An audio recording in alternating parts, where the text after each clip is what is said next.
దేవుని వాక్యము సాతాన్ను జయించటానికి మనకు సహాయపడుతుంది. We want to think once again of a weapon that God has given us by which we can overcome our spiritual enemy. మన ఆత్మీయ శత్రువును జయించటానికి దేవుడు మనకిచ్చిన ఒక ఆయుధాన్ని గూర్చి మనం మరలా ఆలోచిద్దాము. And that is the weapon of His word. ఆ ఆయుధము ఆయన వాక్యము. God's word is like a seed that brings us to being born again. 1 Peter 1:23. దేవుని వాక్యము మనలను తిరిగి జన్మింపజేసే ఒక విత్తనం వంటిది. 1 పేతురు 1:21.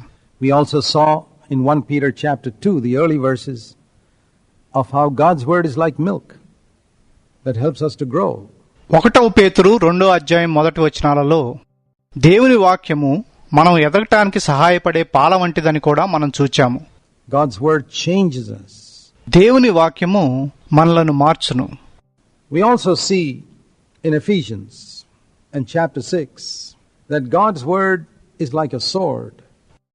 దేవుని వాక్యము ఒక ఖడ్గం వంటిదని కూడా మనము ఎఫెసీయులకు రాసిన పత్రిక 6వ చూస్తాము. The sword of the Spirit with which we can fight against Satan. అది మనం సాతానుతో పోరాడటానికి ఆత్మ యొక్క ఖడ్గమై ఉన్నది. Ephesians 6 and verse 17, the sword of the Spirit which is the word of God.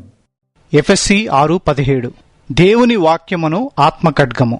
It's a wonderful weapon God has given us to resist the attacks of Satan. సాతాను యొక్క దాడులను ఎదుర్కోవడానికి అది మనకు దేవుడిచ్చిన అద్భుతమైన ఆయుధము. Many believers are discouraged. అనేక మంది విశ్వాసులు నిరుత్సాహంలో ఉన్నారు. Do you know why? ఎందుకో మీకు తెలుసా? Because they don't know how to use this sword when Satan comes attacking them with discouragement. ఎందుకంటే సాతాను వారిని నిరుత్సాహంతో దాడి చేయడానికి వచ్చినప్పుడు వారికి ఈ ఖడ్గాన్ని ఎలా వాడాలో తెలియదు. Many believers live under condemnation and feelings of guilt. అనేక మంది విశ్వాసులు శిక్షావిధితోనూ అపరాధ భావంతోనూ జీవిస్తారు. Who gives it to them? Not God. వాటిని వారికిచ్చేదెవరు? దేవుడు కాదు. Are you living with feelings of guilt and condemnation? మీరు శిక్షావిధితోనూ అపరాధ భావంతోనూ జీవిస్తున్నారా? Are you feeling uncertain whether God has accepted you? Whether God loves you? Whether God has forgiven your sin? Whether God still remembers your past against you? దేవుడు మిమ్మును అంగీకరించాడో లేదో, మిమ్మును ప్రేమిస్తున్నాడో లేదో, మీ పాపం క్షమించాడో లేదో, మీ గతాన్ని ఇంకా గుర్తుపెట్టుకుని ఉన్నాడేమో అనే అనిశ్చితితో మీరున్నారా? These are the ways in which Satan harasses believers. సాతాను ఈ విధాలుగా విశ్వాసులను వేధిస్తాడు. And believers are weighed down around the world with a guilt which they should not be bearing. లోకమంతటా విశ్వాసులు వారు భరించకూడని భారాన్ని మోస్తున్నారు. How can they overcome Satan? How can you overcome Satan? వారు సాతాన్ను ఎలా జయించగలరు? మీరు సాతాన్ను ఎలా జయించగలరు? Whatever feelings that come to draw you away from God, మిమ్మును దేవుని నుంచి దూరం చేసే ఏ భావమైనా, discouragement, condemnation, guilt feelings, every one of these can be overcome if you can take the word of God as a weapon.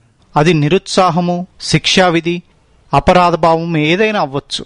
మీరు దేవుని వాక్యాన్ని ఆయుధముగా తీసుకుంటే వీటన్నిటినీ జయించవచ్చు. For example, supposing you are not sure whether Jesus Christ has accepted you. ఉదాహరణకు యేసుక్రీస్తు మిమ్మును అంగీకరించాడో లేదో అని మీకు నిశ్చయత లేనప్పుడు, supposing the devil comes to you and says, "Oh yes, you think Jesus has accepted you, but Jesus is far too holy to accept a sinner like you." అపవాది మీ యొద్దకు వచ్చి యేసు నిన్ను అంగీకరించాడని నువ్వు అనుకుంటున్నావు గాని నీ వంటి ఒక పాపిని అంగీకరించడానికి యేసు ప్రభువు చాలా పరిశుద్ధుడు అని చెప్పాడనుకుందాము. What are you going to do when he tells you that? అతడు అలా చెప్తే మీరేం చేస్తారు? Are you going to argue with him? I tell you, you'll be defeated. మీరు అపవాదితో వాదిస్తారా? నేను చెప్తున్నా, మీరు ఓడిపోతారు. You can never argue with Satan. He's far too clever for you. మీరు సాతానుతో ఎప్పుడూ వాదించలేరు. అతడు మీకంటే ఎంతో తెలివైనవాడు. You know, when Satan tempted even Jesus Christ, saying to him, "If you are the Son of God, turn these stones into bread." సాతాను యేసుక్రీస్తును కూడా నువ్వు దేవుని కుమారుడు అయితే ఈ రాళ్లను రొట్టెలుగా చేయి అని శోధించాడు. Matthew 4 verse 3. మత్తయి సువార్త 4:3. He questioned, "Are you really the Son of God?" నువ్వు నిజంగా దేవుని కుమారుడువా అని ప్రశ్నించాడు.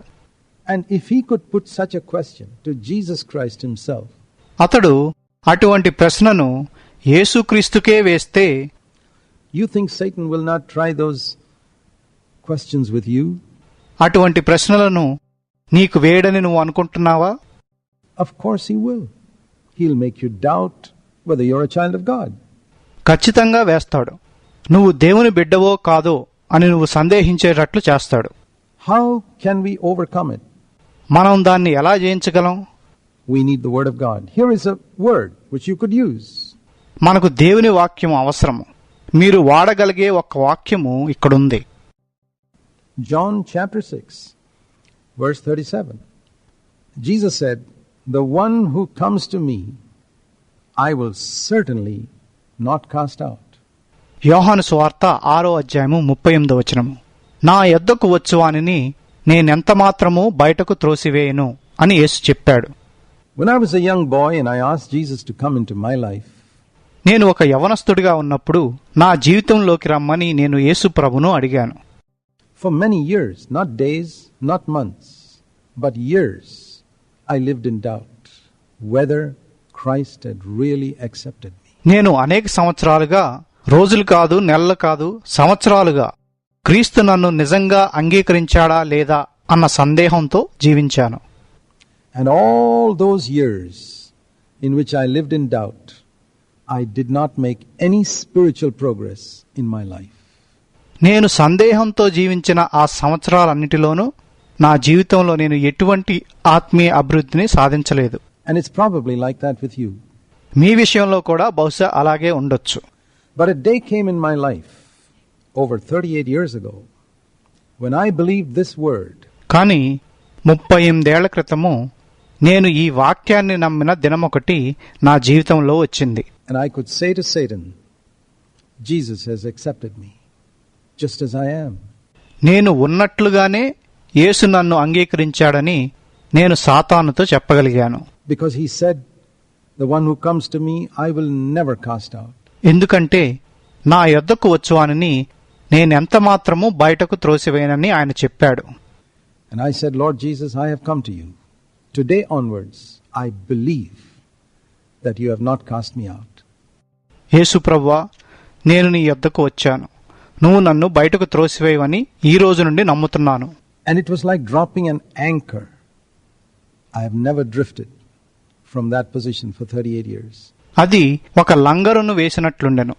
ఆ స్థానం నుండి 38 ఏళ్లగా నేను ఎప్పుడూ కొట్టుకుని పోలేదు. I want you to take that word and believe from today that if you have come to Jesus, it doesn't matter if you're the greatest sinner in the world, if you have come to Him, He says, "I will certainly not cast you out." మీరు ఆ వాక్యాన్ని తీసుకుని మీరు లోకంలో అతి గొప్ప పాపి అయినప్పటికీ యేసు ప్రభు యొద్దకు వస్తే ఆయన నిశ్చయంగా మిమ్మల్ని బయటకు త్రోసివేయడని చెప్పిన మాటను ఈ రోజు నుండి నమ్మాలని కోరుకుంటున్నాను. There's a certainty about it. దానికి సంబంధించి ఒక నిశ్చయత ఉంది. You don't have to believe the devil's lies anymore. మీరు అపవాది యొక్క అబద్ధాలను ఇంకెప్పుడూ నమ్మనక్కర్లేదు. Tell the devil, "Jesus says he has certainly accepted me." ఆయన నన్ను నిశ్చయంగా అంగీకరించాడని యేసు చెప్పాడని అపవాదితో చెప్పండి. Now who are you going to believe from today onwards? Jesus or the devil? That's your choice. ఈ రోజు నుండి మీరు ఎవరిని నమ్ముతారు? యేసు ప్రభునా లేక అపవాదినా? అది మీ ఇష్టం. If you want to continue to believe the devil, then nobody can help you. మీరు అపవాదిని నమ్మటం కొనసాగిస్తే మీకెవ్వరూ సహాయం చేయలేరు. But if you will believe the word of God, take up that sword, the devil will flee from you. కానీ మీరు దేవుని వాక్యాన్ని నమ్మి ఆ ఖడ్గాన్ని చేత పట్టుకుంటే అపవాది మీ నుండి పారిపోతాడు. And you'll never have a doubt again for the rest of your life that Christ has accepted you. క్రీస్తు మిమ్మును అంగీకరించాడని మీ జీవితమంతా ఇంకెప్పుడూ సందేహించరు. Now, some of you may have another problem. మీలో కొంతమందికి వేరే సమస్య ఉండవచ్చు. You may feel that there are certain sins that you committed in your past life which were very, very bad, very serious. మీ పాత జీవితంలో మీరు చేసిన కొన్ని పాపాలు ఎంతో చెడ్డవైనవని, ఎంతో తీవ్రమైనవని మీరు భావించవచ్చు. Maybe some of you have committed adultery or murder, or it could be horrible things. బహుశా మీలో కొంతమంది వ్యభిచారాన్ని గాని, నరహత్యను గాని, లేక ఘోరమైన పాపాలను గాని చేసుండొచ్చు. And you may feel, well, some of the less serious sins God has forgiven you, but some of those horrible, wicked things which nobody knows but you. దేవుడు తక్కువ తీవ్రత గల పాపాలను క్షమించి ఉండవచ్చు గాని, మీకు తప్ప ఇంకెవరికీ తెలియని ఘోరమైన చెడ్డ పాపాల సంగతేంటి? Does God always remember it when He thinks of you? దేవుడు మీ గురించి ఆలోచించినప్పుడు ఆయన వాటిని గుర్తుపెట్టుకుంటాడా? Is it like that? You know how it is. Supposing somebody has killed your son and you are gracious enough to forgive him. అంతేనా? మీకు తెలుసు ఎలా ఉంటుందో. ఎవరైనా మీ కొడుకుని హత్య చేస్తే మీరు దయ చూపించి అతన్ని క్షమించారనుకుందాం. Yet every time you see him, you will remember, this is the man who killed my son. Even if you have forgiven him. కానీ మీరు అతన్ని క్షమించినప్పటికీ మీరు అతన్ని చూచిన ప్రతిసారి నా కుమారుణ్ణి హత్య చేసింది ఇతనేనని మీరు గుర్తు చేసుకుంటారు. Does God look at us like that? దేవుడు మన వైపు అలాగే చూస్తాడా? That every time he sees us, he thinks of us as the one who did all those wicked things 20 years ago or 10 years ago or last week. ఆయన మనం చూచిన ప్రతిసారి మనం 20 ఏళ్ల క్రితమో లేక 10 ఏళ్ల క్రితమో లేక పోయిన వారమో చేసిన ఆ చెడ్డ పనులన్నిటి గురించి ఆలోచిస్తాడా? What does the Bible say? The answer again is to know the Word of God. Bible ఏం చెప్తుంది? దేవుని వాక్యాన్ని తెలుసుకోవడంలోనే సమాధానం ఉంది. Satan will come to you with all these torturing thoughts. ఈ హింసించే తలంపులన్నిటితో సాతాను మీ వద్దకు వస్తాడు. His aim is to keep you far away from God. మిమ్మును దేవునికి దూరంగా ఉంచడమే సాతాను గురి. You cannot overcome him with argument or psychology or any such thing. మీరతన్ని వాదనతోనో మనస్తత్వ శాస్త్రంతోనో ఇంకా దేనితోనైనా జయించలేరు. You've got to quote the Word of God. మీరు దేవుని వాక్యాన్ని చెప్పాలి. You know, when Jesus was tempted by Satan, what he said? He only said, it is written. God's Word says this. యేసు సాతాను చేత శోధించబడినప్పుడు ఏం చెప్పాడో తెలుసా? అలా వ్రాయబడి ఉన్నది అని మాత్రమే చెప్పాడు. దేవుని వాక్యం ఇలా చెప్తుంది. The second time, Satan came to him with another temptation and Jesus said, God's Word says this. రెండవసారి సాతాను మరొక శోధనతో ఆయన వద్దకు వచ్చినప్పుడు యేసు దేవుని వాక్యం ఇలా చెప్తుంది అని చెప్పాడు. Satan came to him quoting a word of God. And Jesus said, but it also says in God's Word this. సాతాను దేవుని వాక్యాన్ని వల్లిస్తూ వచ్చినప్పుడు కూడా యేసు దేవుని వాక్యంలో ఇలా కూడా వ్రాయబడి ఉన్నది అని చెప్పాడు. Every single time in those 3 temptations in the wilderness, Jesus overcame Satan only by quoting Scripture. అరణ్యంలో ఆ 3 శోధనల్లో ప్రతి ఒక్కసారి యేసు సాతాన్ని లేఖనాలతో మాత్రమే జయించాడు. No discussion, no argument, nothing. చర్చ లేదు, వాదన లేదు, ఏమీ లేదు. Eve was the one who discussed and argued with Satan. And you know what happened to her? హవ్వ మాత్రము సాతానుతో చర్చించింది, వాదించింది. ఆమెకేమైందో మీకు తెలుసు. She fell. ఆమె పడిపోయింది. Jesus never did that. He just quoted the Word of God. యేసు అలా ఎప్పుడూ చేయలేదు. ఆయన కేవలం దేవుని వాక్యాన్ని చెప్పాడు. And that's what you need to do too. మీరు కూడా చేయవలసింది అదే. Here is a promise. Hebrews chapter 8 and verse 12. హెబ్రీయులకు రాసిన పత్రిక 8వ అధ్యాయము 12వ వచనంలో ఒక వాగ్దానం ఉంది. God says, I will be merciful to their iniquities, and I will remember their sins no more. నేను వారి దోషముల విషయమై దయ కలిగి వారి పాపములను ఇకను ఎన్నడునూ జ్ఞాపకము చేసుకొన్నని ప్రభువు సెలవిచ్చుచున్నాడు. Here's a promise. Not only I will forgive your sins, that itself is wonderful. ఇక్కడ ఒక వాగ్దానం ఉంది. నేను మీ పాపాలను క్షమించడం మాత్రమే కాదు, దానికదే ఒక అద్భుతమైన విషయం. But I will not remember your sins anymore against you. నేను మీ పాపమును ఇక ఎన్నడూ మీకు వ్యతిరేకంగా జ్ఞాపకం చేసుకోను. That means when God looks at me, He does not hold against me any of the sins I've committed in the past. దాని అర్థం, దేవుడు నన్ను చూచినప్పుడు నేను గతంలో చేసిన ఏ పాపాన్ని నాపై మోపడు. Not the ones I committed 40 years ago and not the ones I committed yesterday. అది నేను 40 ఏళ్ల క్రితం చేసిన పాపం కావచ్చు, నిన్న చేసిన పాపం కావచ్చు. If I have confessed my sins, the Bible says, God is faithful and righteous to forgive us our sins. మనం మన పాపాలను ఒప్పుకుంటే దేవుడు నమ్మదగినవాడు, నీతిమంతుడు గనుక ఆయన మన పాపాలను క్షమిస్తాడని బైబిల్ చెప్తుంది. The blood of Jesus cleanses us from all sin. యేసు యొక్క రక్తము పాపమంతటి నుండి మనలను పవిత్రులుగా చేస్తుంది. These are powerful weapons, these words of God, like swords. ఈ దేవుని మాటలు శక్తివంతమైన ఆయుధాలు. ఇవి ఖడ్గముల వంటివి. We can say the Bible is like an armory with many swords. And you need to take out the appropriate one when the devil comes to you with one type of attack. Bible గ్రంథము అనేక ఖడ్గాలు గల ఒక ఆయుధశాల వంటిదని మనం చెప్పొచ్చు. అపవాది ఒక రకమైన దాడిని మీపై చేసినప్పుడు మీరు దానికి తగిన ఖడ్గాన్ని బయటకు తీయాలి.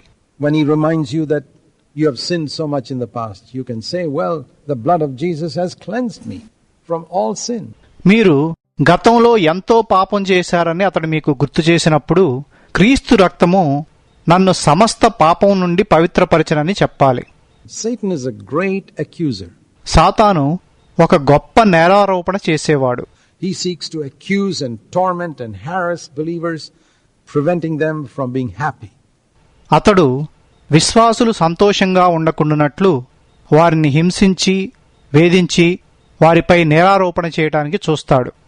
And so many believers go around with long faces. కాబట్టి అనేక మంది విశ్వాసులు దిగాలుగా తిరుగుతూ ఉంటారు. That's not God's will for you, my friend. స్నేహితుడా, అది నీ కొరకు దేవుని చిత్తం కాదు. You think God wants you to go around this world with a long face? How can you ever draw anyone else to Christ if you go around with a long face? నువ్వు లోకంలో దిగాలుగా తిరగాలని దేవుడు కోరుకుంటున్నాడని నువ్వు అనుకుంటున్నావా? నువ్వు దిగాలుగా తిరుగుతూ ఉంటే మనుషులను క్రీస్తు యొద్దకు ఎలా ఆకర్షిస్తావు? How can you be happy? You can't psychologically work up happiness. నువ్వు సంతోషంగా ఎలా ఉంటావు? మానసిక పద్ధతులతో నువ్వు సంతోషాన్ని పుట్టించలేవు. You must know that your sins are forgiven. You've been accepted by Christ. నీ పాపాలు క్షమించబడ్డాయని నువ్వు తెలుసుకోవాలి. నువ్వు క్రీస్తు చేత అంగీకరింపబడ్డావు. And not only that, God will not remember your sins anymore. అంత మాత్రమే కాదు, దేవుడు నీ పాపాలను ఇక ఎన్నడూనూ జ్ఞాపకం చేసుకోడు. Now I want to lead you one step further. ఇప్పుడు నేను మిమ్మలను ఒక అడుగు ముందుకు నడిపించాలనుకుంటున్నాను. It's not only that God forgives our sin. It's not only that He does not remember our sins anymore. దేవుడు మన పాపాలను క్షమించడం మాత్రమే కాదు, ఆయన మన పాపాలను ఇక ఎన్నడూ జ్ఞాపకం చేసుకోపోవడమే కాదు. There is a word called justified, used in Romans. రోమీయులకు రాసిన పత్రికలో నీతిమంతులుగా తీర్చబడుట అనే మాట ఉంది.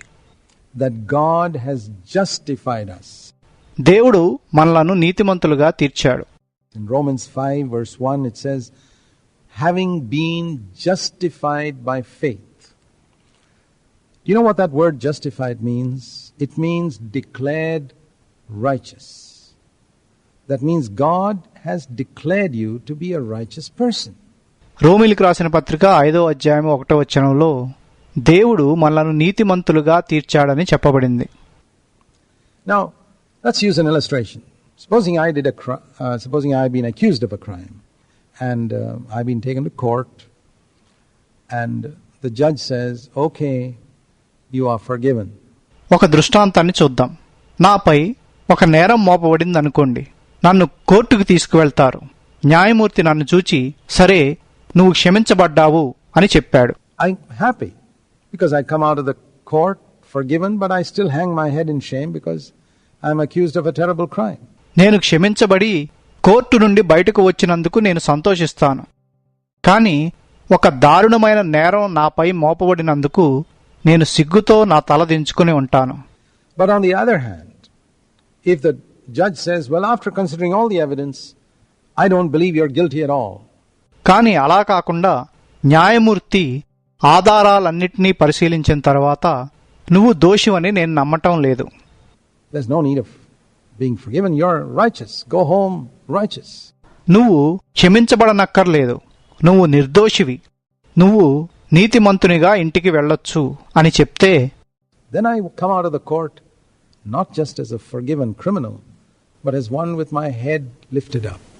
అప్పుడు నేను ఒక క్షమించబడిన నేరస్తునిగా కాకుండా నా తల ఎత్తుకొని కోర్టు బయటకు రాగలను.